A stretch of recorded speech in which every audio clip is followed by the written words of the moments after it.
Had to let her go. Listen, if there's a person that's bringing, if your spouse is the one bringing you down, there is no reconcile. Like, they can't reconcile. They're not trying to fix their issues. They're not trying to fix their morals and their standards. It gets to a point where you have to say to yourself, am I going to stay with that person, or am I going to let them go? 9 times out of 10, sometimes you got to let them go, because they may not work for you in your benefit. I'm going to tell you why. For me, for instance, I remember this girl that, I knew from family members, whatever the case may be. Her baby father left her, whatever the case may be, with 3 kids. They had 3 kids together. You know what I'm saying? They were cool, you know what I'm saying? Like, but then he just left because he wanted to do what he wanted to do. He wasn't happy with her, you know what I mean? And pretty much, like, the family told me, the family was telling me what's going on, whatever.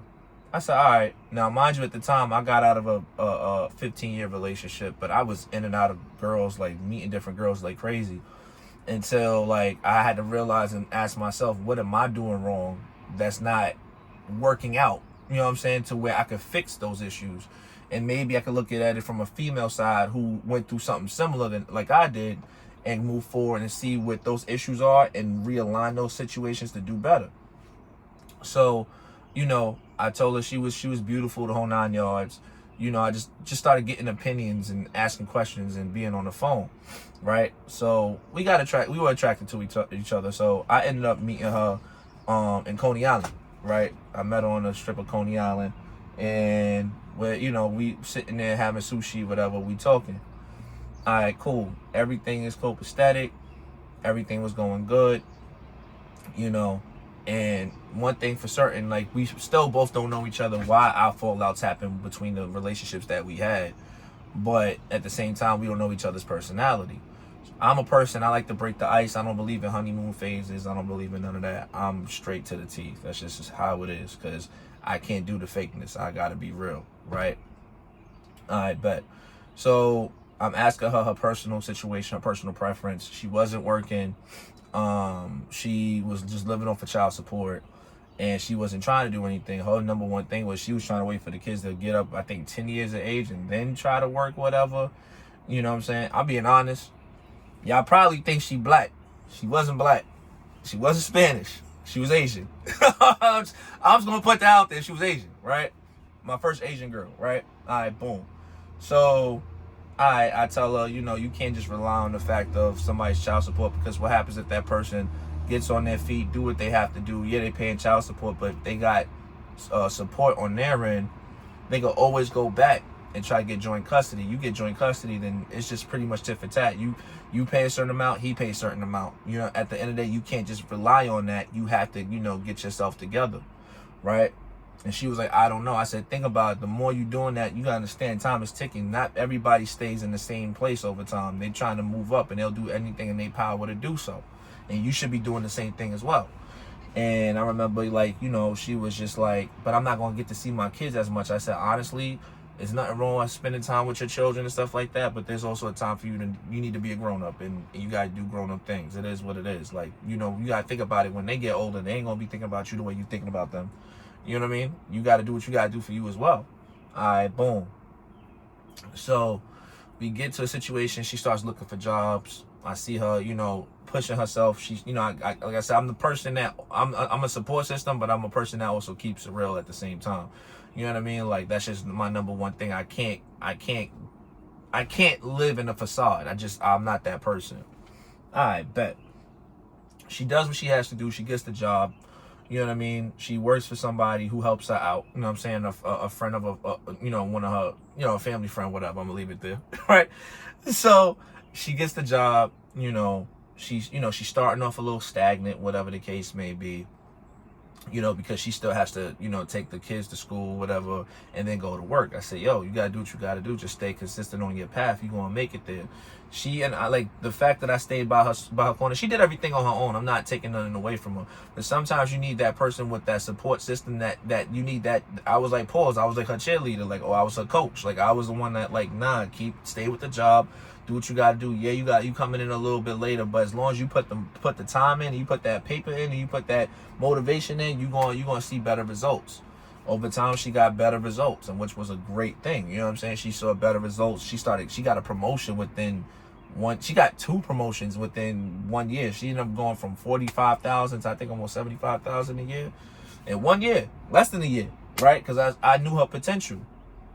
Not trying to be funny, right? This is just me being a jokester, you know, because she Asian, you know what I'm saying? You know what I'm saying? You know, Asians got brains. You know what I'm saying? But she did what she had to do and did that. So my number one thing about her, like I had my clothing line at the time that I'm reopening probably this year, next year. And it was for female sportswear.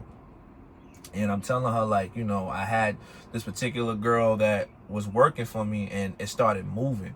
You know, I remember like I had probably, because of her, I had like maybe, I got like 100 customers like in a month. And like my product was moving like $80 per item. But how Shopify works, they take half of what you make. So if my gear was like 80, if you got this whole set, which was 80, they would take 40 and you keep the 40. You know what I'm saying? So you do the math, 40, exactly. I was killing, like, so, but the Asian girl that I was with, she just didn't like the fact of me being around, you know, females. She was very insecure about that, especially with the girl I was working with. All right, I left it alone. So I said, you know what? You know, I didn't want to close shop. Money was getting good. This is my first time being independent, believing in myself, the whole 9 yards. And in the process of that, I tried to find some other girl that she knew in her line of friends, right? And I had to have, you know, it just is what it is. The industry looks for a particular girl for things to pop, right? So she had somebody who was she was half Asian, half Puerto Rican. She was a gorgeous girl, but not on that kind of time because I'm in my relationship, whatever, right? Cool. So I'm talking to her, mind you, we at this party, whatever, and I keep bringing, you know, my girl at the time with me. You know what I'm saying? I'm like, yo, you know her, whatever. They know each other. I'm like, yeah, you know, I'm just going through these sketches of everything that me and my team is building on this clothing line. So what do you feel about it? So yeah, we talking, you know, business talk ain't a 20-minute, 30-minute conversation. When you try to get people involved, you want to try to get people behind the limelight. You want people to be a part of, like, you know, you got to pay for photography, where it's going to be shot at, the whole 9 yards, how we going to make this thing build up. Because one thing about situations, when you put too many different people and you start building up your catalog of people who know you for these particular people, and then you start switching up quick, it kind of shows, it devalues like your brand. You know what I mean? So, all right, cool. I'm sitting there, I'm talking to her business wise. She comes up one time, I try to put my hand around her, you know what I'm saying? And she like just leaves and bounces, right? I'm like, yo, what's going on? And she's just like, I just need time to think. I said, time to think for what? Everything is cool. And she's like, no, it's not. You've been talking to her for about an hour and change. I'm like, it's about business, and you're literally right there. You could literally ask this girl, am I doing anything that's flirtatious? I'm not doing none of that. You could just check everything, right? Ask her. The best thing is to ask all your friends around the situation. But the thing about it, she had one particular friend that would give her bad judgment on certain calls and just automatically assume situations that weren't true, right? Trust me, I saw you were doing that, right? For years, right? And she was just like, you know, you talking to this girl, that I said, we talking about business. You know, at the end of the day, this is what the situation is. And she's like, no, it just makes things highly uncomfortable. It just seems like it's more than what it is. Yo, no lie, after that night, I sat there and took off and drove home. You know what I'm saying? like one thing's for certain, and it's just unfortunate because, you know, us men, we get a bad rep of thinking like, oh, if we talking, you know, girls who are models, and don't get me wrong, we do it to ourselves too. You know, always thinking like, you know, we sleeping with the work. You know what I'm saying? Always thinking that we going with the female and thinking like, oh, she's a model, and then eventually I'm trying to get in her pants. No, not at all. Like some of us as men, we have control. We do. You know what I mean? It may not look like the situation, but we have control over certain some of us, we do at a certain time. You know what I mean? And it's just unfortunate. I had to let her go after all of that, and you know. And that was pretty much that situation. And from that point on, I didn't look back and just didn't like the situation for what it was. And you have to do that. Sometimes you got to let people go that that just automatically assume that you're doing something wrong and always making assumptions, you don't need that in your life. That will drive you crazy, and then it'll make you lose sanity. You gotta just let that go and start clean and start fresh and just rebuild yourself before getting into the next relationship. You know what I mean? So, yeah, guys, that's just one of my stories of, having to let her go. You gotta let her go. Or let him go, let her go. This is for males or females. You know what I'm saying? If they not doing good for you and they keep bringing you down and killing your peace, you gotta let them go. You know what I'm saying? But this is cool. Holla at y'all later. You guys have a good one. Peace.